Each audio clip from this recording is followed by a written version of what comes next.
বেড়ে ঢাকা দিয়ে রেখেছি, আমি এখন স্নানে গেলাম, আমি একটু শ্যাম্পু করবো তো তাই আজকে একটু দেরি হবে। তা বৌমা বলি তুমি আজকে কি হিসাবে শ্যাম্পু করবে? আজকে তো আমার বাবুর জন্মবার, তা তুমি জানো না যে বরের জন্মবারে মাথা ঘষতে নেই, অকল্যাণ হয়, অমঙ্গল হয়।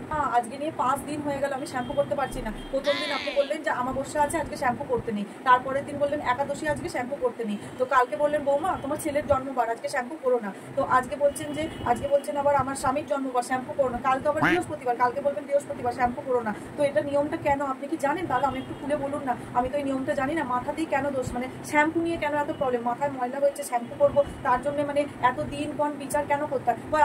আমাদের তো মানা হয় না আমার যেদিন জন্মবার সেই দিন তাহলে আপনার ছেলে মানবে যে শ্যাম্পু করবে না বৌমার জন্মবার? হয় এটা তো মানা হয় না। আপনার জন্মবারেও তো আমরা মানি না যে হ্যাঁ শাশুড়ি মার জন্মবার আজকে শ্যাম্পু করবো না, হয় এটা তো মানা হয় না। তাহলে সবসময় বৃহস্পতিবার স্বামীর জন্মবার, বাচ্চার ছেলের জন্মবার, আজকে একাদশী, কাল আমাবস্যা, পরশু পূর্ণিমা, এগুলোতে কেন মাথাটা কি দোষ পড়েছে বলুন তো? মা শ্যাম্পু করা নেই, মাথায় তেল দিলে কোনো দোষ নেই, শ্যাম্পু করলে কি এমন ক্ষতি হয়? মা একটু আমাকে যদি বুঝিয়ে বলেন তাহলে আমার খুব সুবিধা হয়। আমার অনেক দিন ধরে এটা জানার ইচ্ছে, আমি বলবো করে বলে উঠতে পারিনি। মা অত শত জানি না বাপু, শ্বশুর বাড়িতে ছোটকালে এসছি, শাশুড়ি যা শিখিয়েছে যা বলেছে আমরা তাই শুনেছি তাই করেছি, তাই আমি তোমাকেও শেখানোর চেষ্টা করছি। এবার যদি তোমার মনে হয় শুনবে তো শোনো, নাহলে শোনার প্রয়োজন মনে করো না। ঠিক আছে মা, আপনি সঠিক কারণটা যখন জানেনই না, সঠিক উত্তর যখন দিতে পারলেন না, তাহলে আজ থেকে আমার যখন মনে হবে আমি তখনই কিন্তু শ্যাম্পু করবো, আর আমাকে কিছু বলবেন না। আজকালকার মেয়ে বউরা এরকম মানে না বলেই তো আজকে ঘরে ঘরে অশান্তি, যে অত সব।